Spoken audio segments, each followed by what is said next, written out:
তালিব হাওলাদার, মুফতি মাহাদুল ফিকহিল ইসলামী বাংলাদেশ, ঢাকা। আসসালামু আলাইকুম ওয়া রাহমাতুল্লাহি ওয়া বারাকাতুহু।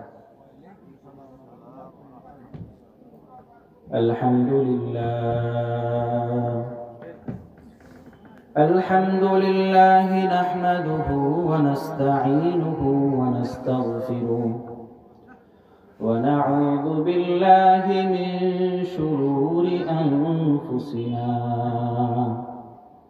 ومن سيئات أعمالنا من يهده الله فلا مضل له ومن يضلله فلا هادي له ونشهد أن لا إله إلا الله وحده لا شريك له ونشهد أن محمدًا عبده ورسوله أما بعد فأعوذ بالله من الشيطان الرجيم بسم الله الرحمن الرحيم يا أيها الذين آمنوا صلوا عليه وسلموا تسليما اللهم صل على سيدنا ونبينا وشفيعنا وحبيبنا ومولانا محمد صلى الله عليه وعلى آله وأصحابه وبارك وسلم. أعوذ بالله من الشيطان الرجيم بسم الله الرحمن الرحيم يا أيها الذين آمنوا ادخلوا في السلم كافة ولا تتبعوا خطوات الشيطان إنه لكم عدو مبين صدق الله العلي العظيم. আল্লাহ রব্বুল আলামিনের দরবারে লাখো কোটি শুকরিয়া যে আল্লাহ রব্বুল আলামিন আপনাকে আমাকে শত শত মানুষ থেকে বাছাই করিয়া ছাঁটাই করিয়া আল্লাহ রব্বুল আলামিন দ্বীনি মজলিসে আসার মতন, বসার মতন, কাউকে বলার মতন, কাউকে শোনার মতো আল্লাহ তৌফিক দান করলেন। এজন্য শুকরিয়া তার অন্তরস্থল থেকে জোরে সোরে বলি আলহামদুলিল্লাহ। আসলে ভাই দ্বীনি মাহফিলের মধ্যে, দ্বীনি মজলিসের মধ্যে উচিত ছিল পঙ্গপালের মতো আসা। কেননা যেই জায়গার মধ্যে আল্লাহ ওয়ালারা কথা বলতে থাকে, যেখানে মধ্যে ওলামা ইকরাম হাজির হয়, সেখানে আল্লাহর রহমত বর্ষিত হতে থাকে। শুধু তাই না, আল্লাহর হাবিব জনাবে মুহাম্মদুর রাসূলুল্লাহ সাল্লাল্লাহু আলাইহি ওয়াসাল্লাম বলেন, যেই ঘরের মধ্যে অথবা যেই স্থানের মধ্যে আল্লাহকে নিয়ে আলোচনা হয়, কোরআনকে নিয়ে আলোচনা হয়, হাদিসকে নিয়ে আলোচনা হয়, ওই ঘরটা, ওই স্থানটা পুরোটা গশিয়াতুমুর রাহমাহ, রহমত দ্বারা ঢেকে যায়, রহমত বেষ্টন করে নেয়। ওয়া নাযালাত আলাইহিমুস সাকিনাহ, এবং তাদের উপর আল্লাহ রাব্বুল আলামিনের পক্ষ থেকে সাকিনা নাজিল হতে থাকে। শুধু তাই না, বরং আল্লাহ রাব্বুল আলামিন ফেরেশতাদেরকে পাঠিয়ে দেন। ফেরেশতাদেরকে পাঠায়া ফেরেশতারা এখানের মধ্যে আসে, ঘুরতে থাকে। আল্লাহ রাব্বুল আলামিনের সাথে ফেরেশতাদের অনেক কথাবার্তা হয়, লম্বা হাদিস, আমি সেদিকে যাব না। সর্বশেষ আল্লাহ রাব্বুল আলামিন ফেরেশতাদেরকে উদ্দেশ্য করে বলেন, হে ফেরেশতারা, আমার বান্দারা এখানে আসছে কি জন্য? ফেরেশতারা বলে, আল্লাহ জান্নাত পাওয়ার জন্য। তারা কি জান্নাত দেখছে? না আল্লাহ, তারা জান্নাত দেখে নাই। এরপরে তারা জান্নাত চায়। বলে, হ্যাঁ আল্লাহ, জান্নাত চায়। তারা যদি জান্নাত দেখতো তাহলে অবস্থাটা কি হতো? বলে, আল্লাহ, তাহলে তাদের উৎসাহ উদ্দীপনা আরো বেড়ে যেত। এখানে তারা কেন আসছে? বলে, তোমার জাহান্নাম থেকে মুক্তি পাওয়ার জন্য। তারা কি জাহান্নাম দেখছে? না, দেখে নাই। যদি দেখতো তাহলে অবস্থা কি হতো? তাহলে আল্লাহ জাহান্নাম থেকে মুক্তি পাওয়ার জন্য আরো বেশি কান্নাকাটি করত। তখন আল্লাহ রাব্বুল আলামিন ফেরেশতাদেরকে বলে, ফেরেশতারা তোমরা সাক্ষী থাকো, এখানে যারাই আসছে আমি তাদের সকলকে মাফ করে দিলাম। এই ঘোষণার জন্যই ভাই এখানে আসা। মূলত ওয়াজ মাহফিল দেওয়া হয় এই কারণে, এখান থেকে মানুষ যাবে, এই ওয়াজ মাহফিল শোনার আগে এবং ওয়াজ মাহফিল শোনার পরে মানুষের জীবনের মধ্যে পার্থক্য আসবে। আল ফারিকু ক্বাবলাহা ওয়া বা'দাহা, অর্থাৎ কোনো ব্যক্তি আগে নামাজ পড়তো না, ওয়াজ শোনার পরেও সে নামাজ পড়ে না। কোনো ব্যক্তি আগে রোজা রাখতো না, ওয়াজ শোনার পরেও সে রোজা রাখে না। কোনো ব্যক্তি আগে পর্দা করতো না, ওয়াজ শোনার পরেও সে পর্দা করে না। এর দ্বারা কোনো ফায়দা হবে না। আপনি আমি যারাই আসছি অল্প কয়েকজন মানুষ, এখানে আপনার আমার উদ্দেশ্য হওয়া উচিত একটাই, সেটা হলো এখান থেকে যাব, চোখের পানি নিয়ে যাব, আল্লাহকে কান্নাকাটি করিয়া, আল্লাহকে নিয়ে নিজের সমস্ত গুনাহ খাতাগুলো মাফ করে পরিপূর্ণরূপে তওবা করে তারপরে এখান থেকে যাব। রাজি আছি না ইনশাআল্লাহ? আল্লাহ রাব্বুল আলামিন আমাদেরকে পরিপূর্ণ গুনাহ মাফ করায়া তারপরে যাওয়ার তৌফিক দান করুন। জোরে বলেন আমিন। যে ইবাদতে কষ্ট যত বেশি, সেই ইবাদতে সওয়াব তত বেশি। আপনারা এখানে আসছেন শীতের মধ্যে, ঠিক শীত ছাড়া আরামের মধ্যে কোনো ব্যক্তি যদি ওয়াজে যায়, কোনো ব্যক্তি যদি কোনো মাহফিলে যায়, তার যতটুকু সওয়াব হবে এই শীতের মধ্যে কষ্ট করে, বিশেষ করে মুরব্বী বাবাদের অনেক কষ্ট হয়, এই কষ্টের ভিতরেও যারা আছে তাদের সওয়াব বেশি হবে না কম হবে? জোরে বলেন, বেশি হবে না কম হবে? বেশি হবে। আমরা আল্লাহ রাব্বুল আলামিনের কাছে আশা করব, আল্লাহ তুমি আমাদেরকে এমন সওয়াব দিয়ে দাও যার দ্বারা আমরা খুশি হয়ে যাই ইনশাআল্লাহ। আল্লাহ রাব্বুল আলামিন আল্লাহর হাবিবকে বলছেন, ওয়ালা সাওফা ইউতিকা রাব্বুকা ফাতারদা, হে হাবিব আপনাকে আমার আল্লাহ, আপনাকে আপনার রব এত দেওয়া দিবেন যে আপনি খুশি হয়ে যাবেন। আল্লাহর হাবিব সাল্লাল্লাহু আলাইহি ওয়াসাল্লাম দোয়া করতেন, আল্লাহ তুমি আমাকে এত দেওয়া দাও যেন আমি খুশি হয়ে যাই। আল্লাহ রাব্বুল আলামিন পবিত্র কোরআনুল কারীমের মধ্যে অনেকগুলো আদেশ দিয়েছেন, অনেকগুলো নিষেধ করছেন। পবিত্র কোরআনের কিছু আদেশ আছে যেগুলো একটু নিচে, প্রথম স্তরের, কিছু আদেশ আছে দ্বিতীয় স্তরের, কিছু আদেশ আছে তৃতীয় স্তরের, অর্থাৎ মানাই লাগবে। নিষেধগুলো যেগুলো সেগুলো এমন। ঠিক আদেশ আল্লাহ রাব্বুল আলামিন যেগুলো করছেন এর মধ্যে অন্যতম একটা আদেশ হলো, আল্লাহ বলেন, ইয়া আইয়ুহাল্লাযীনা আমানু, হে ঈমানদার যারা ঈমান আনছো তারা শুনে রাখো, উদখুলু ফিস-সিলমি কাফা, তোমরা ইসলামের মধ্যে পরিপূর্ণ রূপে ঢোকো। এই আয়াতের দুইটা অর্থ হয়, এক তোমরা পরিপূর্ণ ইসলামের মধ্যে ঢোকো, দুই তোমরা পরিপূর্ণভাবে ইসলামের মধ্যে ঢোকো। আমি 2 নাম্বার আয়াতের উপরে, 2 নাম্বার তরজমার উপরে কিছু কথা আপনাদের সামনে পেশ করার চেষ্টা করব, বাকি আল্লাহ পাকের ইচ্ছা। ভাই আল্লাহ রাব্বুল আলামিন আপনাকে আমাকে বলছেন পরিপূর্ণরূপে ইসলামের মধ্যে ঢোকো। আল্লাহ বলেন নাই সম্পূর্ণরূপে না, বরং অর্ধ-অর্ধি ভাবে, 1/3, 1/4 বা সামান্য পরিমাণ ইসলামের মধ্যে ঢোকো, আল্লাহ এটা বলেন নাই। আল্লাহ কি বলছেন?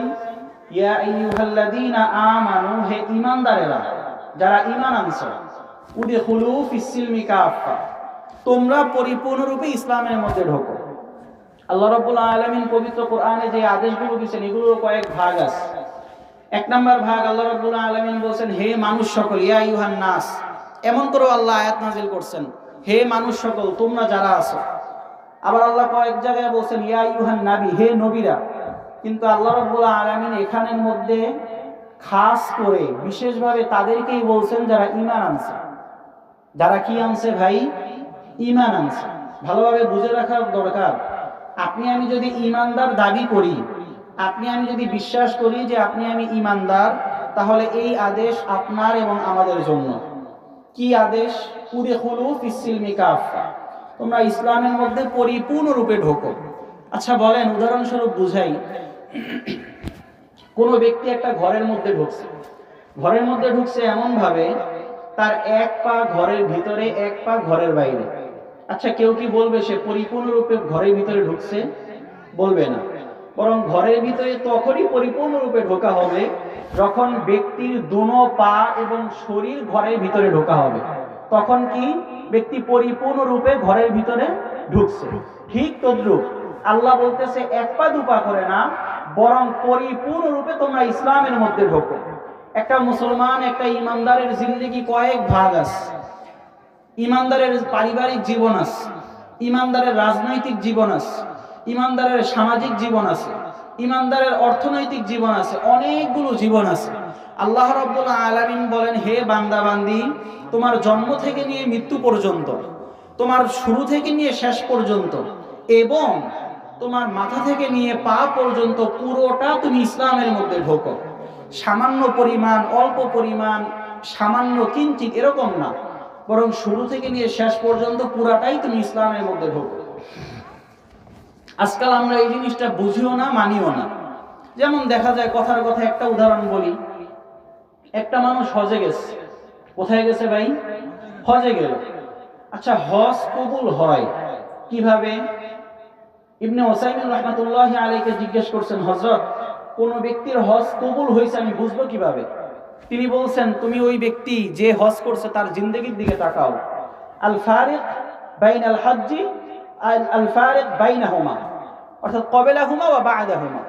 হজের আগে এবং পরে যদি ব্যক্তির জীবনের মধ্যে পার্থক্য পাওয়া যায়, তাহলে সেই ব্যক্তির হজ কবুল হয়েছে। আর যদি দেখা যায় যে না, হজের আগেও যেই, হজের পরেও সেই, তাহলে বুঝতে হবে এই ব্যক্তির হজ কবুল হয় নাই।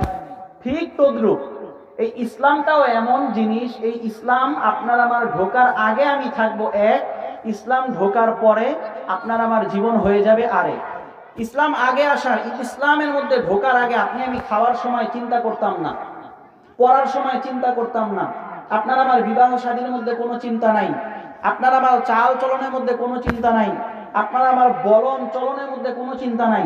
কিন্তু যখনই আপনি আমি মনে করব না, আল্লাহ বলছেন আপনাকে আমাকে ইসলামের মধ্যে ঢুকতে, তখন থেকে মাথায় এটা সেট করে নেওয়া লাগবে যে আল্লাহ রাব্বুল আলামিন এই আমার কাজে খুশি না বেজার। আমি খাবো, এটা আল্লাহ খুশি না বেজার। আমি পড়বো, এই কাজটা আল্লাহ পছন্দ করেন কি করেন না। আমার বিবাহ শাদী আল্লাহ রাব্বুল আলামিন পছন্দ করেন কি করেন না। আমার খাওয়া দাওয়া চাল চলন আল্লাহ রাব্বুল আলামিন পছন্দ করেন কি করেন না। যখন আমার জন্ম থেকে নিয়ে মৃত্যু পর্যন্ত পুরোটা জিন্দেগি আমার আল্লাহ রাজি কি খুশি, এই উপর যখন আমি নিয়ে আসতে পারবো, তখন আমি বুঝতে পারবো যে আল্লাহ রাব্বুল আলামিন আপনাকে আমাকে যে বলছেন ইসলামের মধ্যে পরিপূর্ণরূপে ঢোকো, আপনি আমি ইসলামের মধ্যে পরিপূর্ণরূপে ঢুকতে পারলাম, এছাড়া না। যেমন উদাহরণ দিলে বুঝবেন, আরো সহজ ভাষায় বলি, আপনার আমার এলাকায় অনেক হাজি গাজী আছে, অনেক হাফেজ মাওলানা মুফতি ধরে নেন আছে। বিবাহ শাদীর মধ্যে এক আলেম বলছিলেন, যদি কোনো ব্যক্তি ইমানদার কি ইমানদার না, পবিত্র পরিপূর্ণরূপে মুসলমান কি মুসলমান না, সে পবিত্র ইমানদার কি ইমানদার না, তুমি দেখে নাও তার বিবাহ শাদীর মধ্যে। কেননা পরিপূর্ণরূপে সে আল্লাহকে ভয় করে কি করে না, এইটা দেখা যায় কোনো ব্যক্তির বিবাহ শাদীর ভিতরে। তা কেমন? কথার কথা, সর্বপ্রথম পালা হলো মেয়ে দেখা। ইসলাম বলে শুধুমাত্র পাত্র মেয়ে দেখবে, কিন্তু আমরা কি করি? 10 জন, 20 জন, 30 জন, 40, 50, 60, 70, আবার অনেকে গর্ব করেও বলে, হ্যাঁ মেয়ে দেখতে আসছে, আমি গরু কাটায় খাওয়াইছি। এটা ইসলামী পন্থা না ভাই। বুঝতে হবে আপনার আমার বিয়ের মধ্যে ইসলাম নাই। আল্লাহ যে বলছেন তুমি সব জায়গায় ইসলাম মানো, তুমি মুসলমান হইয়া চলো, আপনি আমি পরিপূর্ণরূপে ইসলামের মধ্যে ঢুকতে পারি নাই। 2 নাম্বার, মেয়ে দেখার পরে শুরু হয় আপনার আমার বিবাহ শাদী। তা কেমন? কোনে সাজবে, কোনের সাজা, কোন স্ত্রীর সাজা কার জন্য? তার স্বামীর জন্য, আর কেউ তাকে দেখতে পারবে না। কিন্তু আপনার আমার সমাজের মধ্যে কি হয়? খালতো ভাই, চাচতো ভাই, মামতো ভাই, ফুফাতো ভাই, তালতো ভাই, যত ভাই আছে, যতই তো ভাই আছে, সব ভাই এসে দেখে। উচিত তো ছিল শুধুমাত্র তার স্বামী দেখবে, তার সাজ, তার সজ্জা শুধুমাত্র স্বামী দেখবে, কিন্তু না, বরঞ্চ কি করে? স্বামী দেখা বাদে বাকি সব এলাকার ময় মুরব্বী দেখা।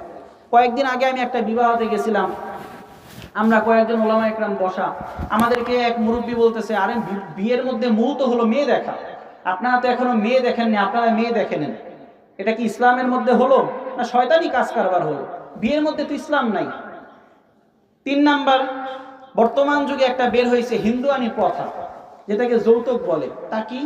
মেয়ের বাড়ি থেকে ফার্নিচার দেওয়া, মেয়ের বাড়ি থেকে এইটা দেওয়া, মেয়ের বাড়ি থেকে সেইটা দেওয়া, এলাকায় রুসুম হয়ে গেছে। যদি না দেয়, ওই মেয়ের বাবা মার ইজ্জত নিয়ে টানাটানি। কথা ঠিক না বেঠিক? ওই মেয়ের বাবা মার ইজ্জত নিয়ে টানাটানি। আবার ছেলের পক্ষ বলে কি, চাইবো না, কিন্তু মনে মনে থাকে না দিলে আবার ছাড়বো না, বিয়েটা হয়ে নে, যদি না দেয় ওই মেয়ের মা, ওই মেয়ের বাবা, ওই মেয়ের দাদা একবারে ধুইয়া ফেলানো, না দিয়া দেখুক খালি, মনের মধ্যে থাকে এটা। অথচ এটা জায়েজ নাই। এই আমি একটা উদাহরণ বললাম যেই জায়গার মধ্যে ইসলাম আপনি আমি মানতে পারি না। অথচ আপনার আমার রাজনৈতিক জীবন, আপনার আমার সামাজিক জীবন, আপনার আমার অর্থনৈতিক জীবন, আজকে ইসলাম নাই। অথচ চলনে বলেন আপনি আমি তো বলি মুসলমান, যে কোনো জায়গায় নাম লেখাইতে যাই, নাম কি, অমুক হাওলাদার, তুমি কোন ধর্মের, মুসলমান। অথচ 3.5 বডির মধ্যে ইসলাম নাই, বিয়ের মধ্যে ইসলাম নাই, কথার মধ্যে ইসলাম নাই, কথা বলতেছি মানুষকে গালি দিচ্ছি, চোখের মধ্যে পর্দা নাই, আপনার আমার মা বোনদের মধ্যে পর্দা নাই, ঘরের মধ্যে ইসলাম নাই, নাম তো মুসলমান। এর নাম কি মুসলমান? এই মুসলমানি দিয়ে কোনো কাজ হবে? জোরে বলেন, কাজ হবে? আল্লাহ রাব্বুল আলামিনের কাছে পার পাওয়া যাবে? এই মুসলমানি দ্বারা কোনো কাজ হবে না। মুসলমানি বুয়াদে গরদান নিহাদান, মুসলমানি বুয়াদে গরদান নিহাদান, আইনানে খুদ বদস্তে খাজাদাদান। আজকে মুসলমান আপনি আমি, কিন্তু মুসলমান নামকা অস্তে মুসলমান, নামকা অস্তেই শুধু মুসলমান। আপনার আমার সামনে ইসলামকে জবাই দেওয়া হয়, আপনার আমার সামনে আল্লাহ নবীকে নিয়ে কথা বলা হয়, আপনার আমার কলিজার মধ্যে কম্পনও আসে না। মনে রাখেন ভাই, যদি কোনোদিন মুসলমান হিসেবে ততক্ষণ পর্যন্ত নিজেকে মুসলমান হিসেবে দাবি করবেন না যতক্ষণ পর্যন্ত নিজের 3.5 বডির মধ্যে ইসলাম আসবে না। নিজেকে মুসলমান হিসেবে ততক্ষণ পর্যন্ত মনে মনে দাবি করতে পারবো না যতক্ষণ পর্যন্ত নিজের কবর থেকে, নিজের জন্ম থেকে নিয়ে কবর পর্যন্ত ইসলামকে আনতে পারবো না। আপনি আমি ঘরে গেলাম, ঘরের মধ্যে আপনার আমার স্ত্রী পর্দা নাই, আপনি আমি ঘরে গেলাম, ঘরের মধ্যে আপনার আমার মেয়ে পর্দা নাই, এর নাম মুসলমানই না। যদি মুসলমান পরিপূর্ণরূপে হতে পারি, আল্লাহ রাব্বুল আলামিন আপনার আমার জন্য কবরকে সাজায় গোছায় রাইখা দিবেন। আর যদি আল্লাহ না করুক, আল্লাহ না করুক, যদি মুসলমান না হইয়া কবরে যায়, আল্লাহ রাব্বুল আলামিন আপনার আমার কবরকে জাহান্নাম দ্বারা ভরে দিবেন। আজকাল অনেক মানুষ দেখা যায় অনেক কিছু করে, হজ করে, নামাজ করে, রোজা রাখে, কিন্তু ঘরের মধ্যে পর্দা নাই। বর্তমান দুনিয়ার ভিতরে অনেক ফরজ ইবাদত মানুষ করে। ইবাদতের মধ্যে কয়েকটা ক্যাটাগরি আছে। সর্বনিম্ন ক্যাটাগরি হলো মুস্তাহাব, এরপরে সুন্নত, এরপরে ওয়াজিব, এরপরে ফরজ। ফরজের মধ্যে অন্যতম একটা মজলুম ফরজ, যেই ফরজকে আপনি আমি অধিকাংশ 99.99 মানুষ মানে না, সেটা হলো পর্দা। পর্দা কি জিনিস? পর্দা নারীর জন্য পর্দা, পুরুষের জন্য পর্দা। আপনি আমি মনে করি শুধুমাত্র নারীর জন্য পর্দা, না, পুরুষের জন্য পর্দা। নারীর পর্দা কি? আল্লাহ রাব্বুল আলামিন সূরাতুল আহজাব আয়াত নাম্বার 57 আল্লাহ বলেন, ইয়া আইয়ুহান নবী, হে নবী, কুল্লি আজওয়াজিকা, আপনি আপনার স্ত্রীদেরকে বলুন, ওয়া বানাতিকা, আপনি আপনার মেয়েদেরকে বলুন, ওয়া নিসাইল মুমিনিন, আপনি মুমিন নারীদেরকে বলুন, আপনি মুমিনদের নারীদেরকে বলুন। যদি মুমিন নারী হয়ে থাকো মা, যারা প্যান্ডেলে আড়ালে শুনতেছো, ভালোভাবে কথাগুলো মন দিয়ে শুনো, আপনি মুমিন নারীদেরকে বলুন, ইউদিনিনা আলাইহিন্না মিন জালাবিবিহিন্না, তারা যেন মাথা থেকে নিয়ে পা পর্যন্ত তাদের পর্দা কেটে নেয়। এর নাম হলো পর্দা। অথচ আমাদের মা বোনদের ভিতরে পর্দা নাই। এই মা বোনদের ভিতরে পর্দা না থাকলে নিজেকে মুসলমান দাবি করতে পারবো না ভাই। শুধু তাই না, এই মা বোনদের ভিতরে যদি পর্দা না থাকে আপনার আমার কারণে, কথার কথা আপনার আমার স্ত্রীর মধ্যে পর্দা নাই, আপনার আমার মেয়ের মধ্যে পর্দা নাই, আপনার আমার বোনের মধ্যে পর্দা নাই, তাহলে আপনি আমি, আল্লাহ মাফ করুক, দাইয়ুস। জোরে বলেন কি? বুখারী শরীফের হাদিস, আল্লাহ নবী সাল্লাল্লাহু আলাইহি ওয়াসাল্লাম বলেন, আদ-দাইয়ুস আল্লাযী ইউকিরু আলা আহলিহি আয-যুনুব। দাইয়ুস হলো ওই ব্যক্তি যা তার ঘরের মেয়েদেরকে বিভিন্ন গুনাহের মধ্যে পাঠায়, গুনাহের উপরে রাজি থাকে। এই দাইয়ুসের আযাব কি? লা ইয়ানজুরুল্লাহু তাআলা ইলা ইয়াউমিল কিয়ামা, আল্লাহ রাব্বুল আলামিন কিয়ামতের দিনে এই দাইয়ুসের দিকে তাকাবেও না। আল্লাহ রাব্বুল আলামিন কিয়ামতের দিনে এই দাইয়ুসের সাথে কথাও বলবে না। এটা হলো মহিলার পর্দা। পুরুষের পর্দা কি? কুল্লিল মুমিনিন ইয়াগুদ্দু মিন আবসারিহিম। পুরুষের পর্দা হলো পুরুষ যেন তাদের চোখকে নিচু করে রাখে। যখন কোনো নারী আমার সামনে যাবে, আমার কোনো বেগানা নারী আমার সামনে থাকবে, আমার চোখ নিচু থাকবে। এটা হলো পুরুষের পর্দা। আপনি আমি মনে করি শুধুমাত্র মহিলাদের জন্য পর্দা আছে, না, পর্দা পুরুষেরও, পর্দা মহিলাদেরও। আল্লাহ রাব্বুল আলামিন আমাদেরকে পরিপূর্ণরূপে ইসলামের মধ্যে ঢোকার তৌফিক দান করুন। কবি ইকবাল যখন পাকিস্তানের অনেক বড় কবি, অনেক বড় শায়ের, কবি ইকবাল একসময় কাদিয়ানি ছিল। এই কাদিয়ানি থাকার পরে এক পর্যায়ে মুসলমান হয়েছে। এই কবি ইকবাল যখন অক্সফোর্ডের মধ্যে, ইংল্যান্ডের মধ্যে পড়ালেখা করতে যায়, তখন তার বাবা বলে, বাবা তুমি তো এখানে মুসলমানই পরিবেশে ছিলা, তুমি যদি ইংল্যান্ডের মধ্যে পড়ালেখা করতে যাও, বিজাতীয় সংস্কৃতির মধ্যে তো তুমি পড়ে যাবা, তাহলে তোমার তো সব কিছু হারাবে, তোমার ইমানও যাবে, তোমার আমও যাবে, সালাও যাবে। তখন কবি ইকবাল বলছিল, তাওহীদ কি আমদ সিনো মে হ্যায় হামারা, आसा नहीं मिटाना नामो निशा हमारा। আব্বা আপনি চিন্তা করিয়েন না, আপনি কোনো ভয় করিয়েন না, আমার অন্তরে আল্লাহ রাব্বুল আলামিন যেই তাওহীদের বীজ দিছে, আমার অন্তরে আল্লাহ রাব্বুল আলামিন যে ইসলামের বীজ দিছে, আমি যতই বিজাতীয় সংস্কৃতির মধ্যে যাই, আমি যতই বিজাতিদের মধ্যে থাকি না কেন, আমার এই কলবের মধ্যে আল্লাহ যে ইসলাম দান করছে, আমি মৌত পর্যন্ত ইসলামকে হারাতে দিব না। ইসলাম এমন ইসলাম, আজকে আপনার আমার মুখে মুখে ইসলাম, মুখে মুখে ইসলাম, আপনার আমার জামার মধ্যেও ইসলাম নাই, চুলের মধ্যেও ইসলাম নাই, আপনার আমার কবরের মধ্যেও ইসলাম নাই, আপনার আমার জন্মের মধ্যেও ইসলাম নাই। জোরে বলেন নাউযু বিল্লাহ। আজকে এই ওয়াজ থেকে, এই মাহফিল থেকে এমন ভাবে আল্লাহ রাব্বুল আলামিনের কাছে তওবা করে যাব, আল্লাহ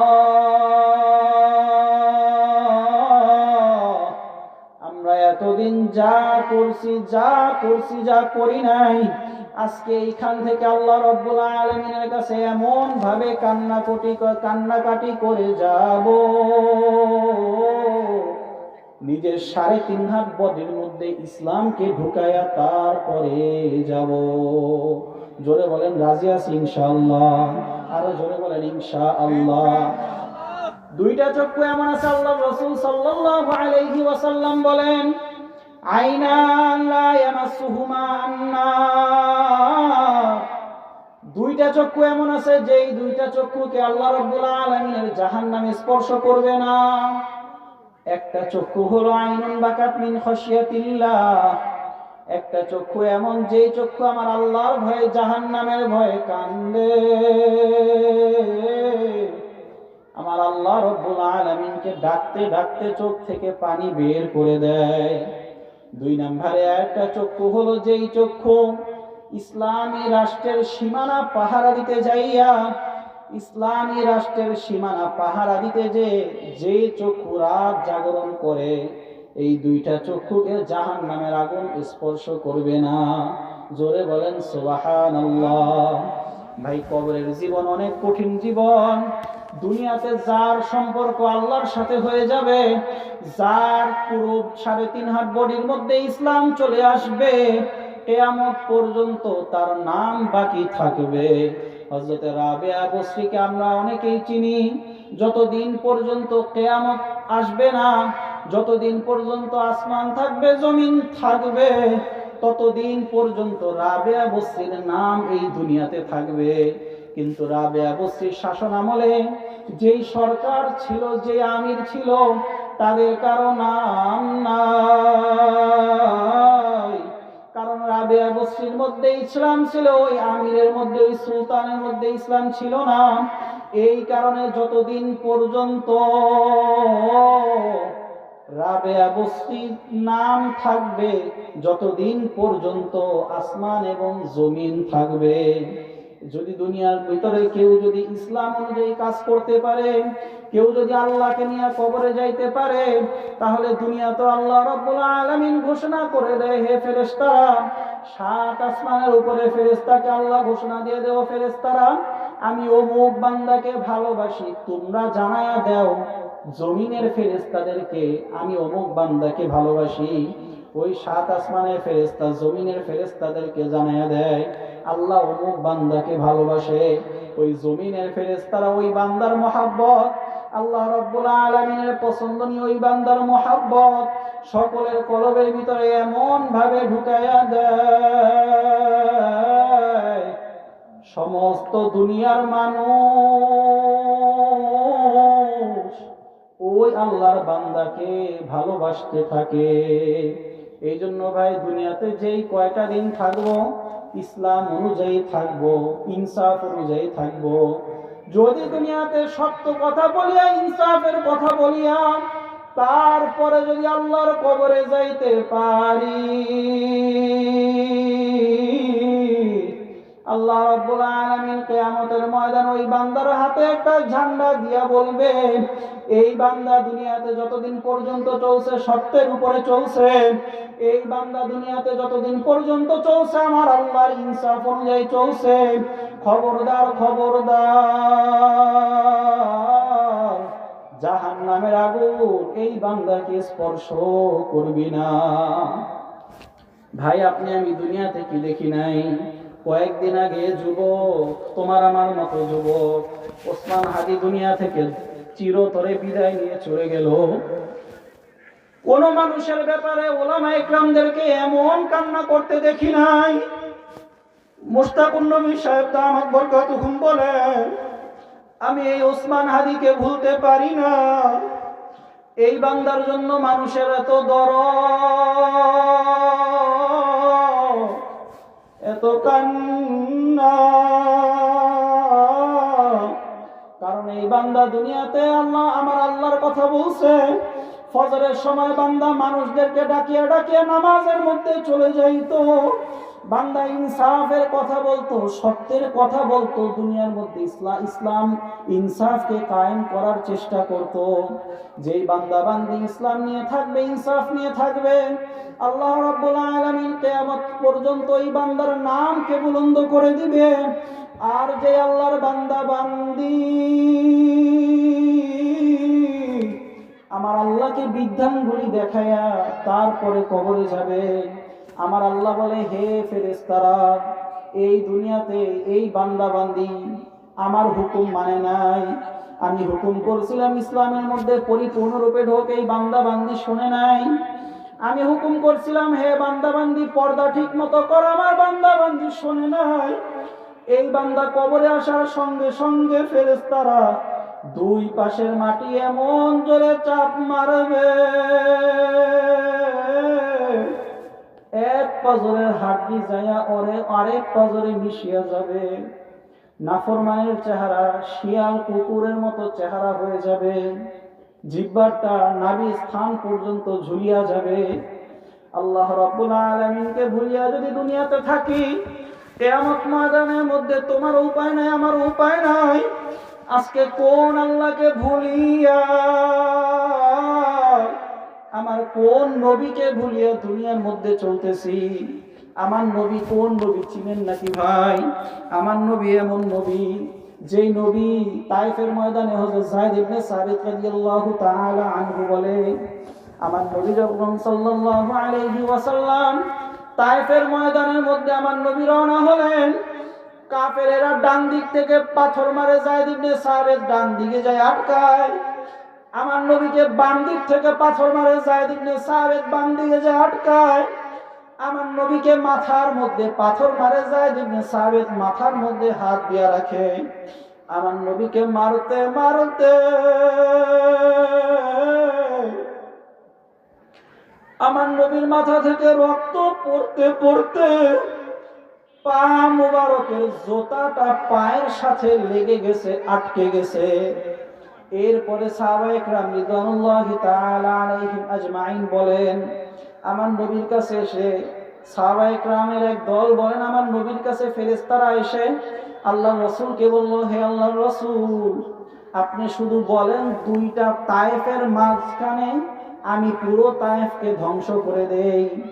আল্লাহর নবী আসমানের দিকে তাকাইলেন, চোখ থেকে দরদর করে দুই ফোঁটা পানি বের করে দিলেন, আর আল্লাহর কাছে বলে, আল্লাহ, আল্লাহুম্মা হদিনি কওমি, আল্লাহ তুমি আমার কওমকে মাফ করে দাও, ফাইন্নাহুম লা ইয়ালামুন, কেননা তারা বোঝে না।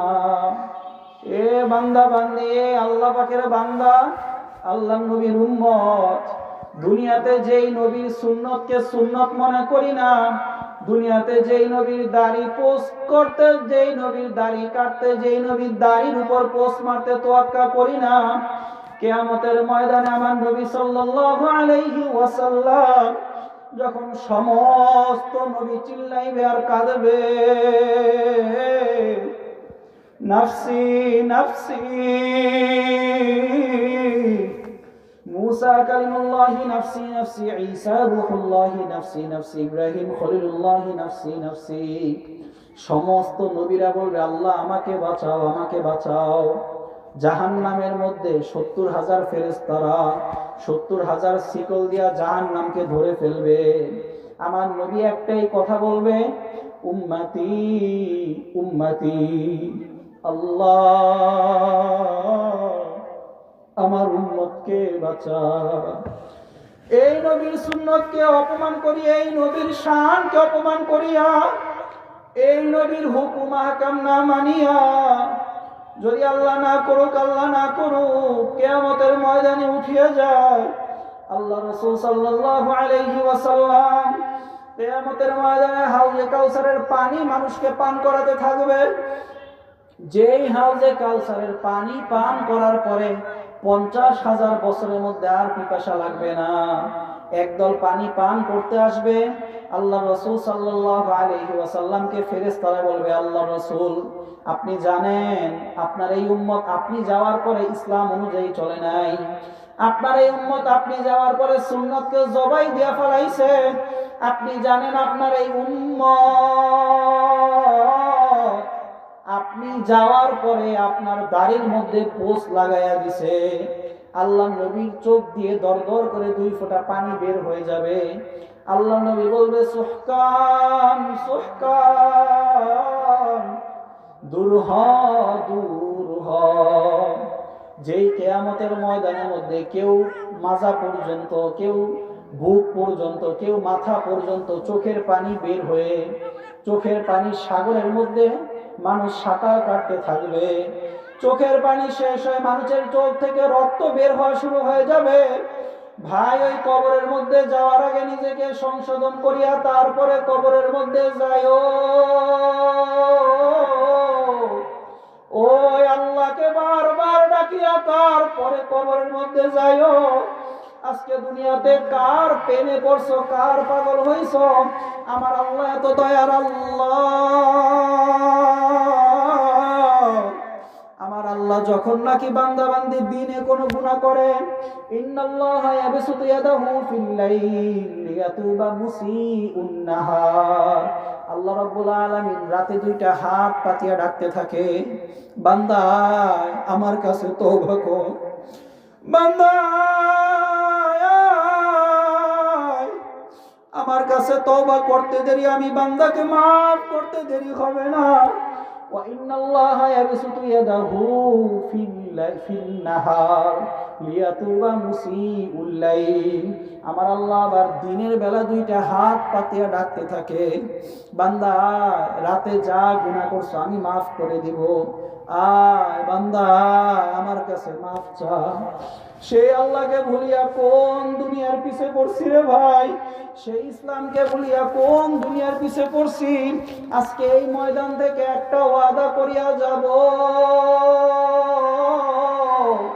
2 ফোঁটা চোখের পানি বাহির করে দিয়া আল্লাহ রাব্বুল আলামিনকে যদি আল্লাহ বলে ডাকতে পারি, যদি একবার ডাক দেন না আল্লাহ, আরো জোরে ডাক দেই আল্লাহ,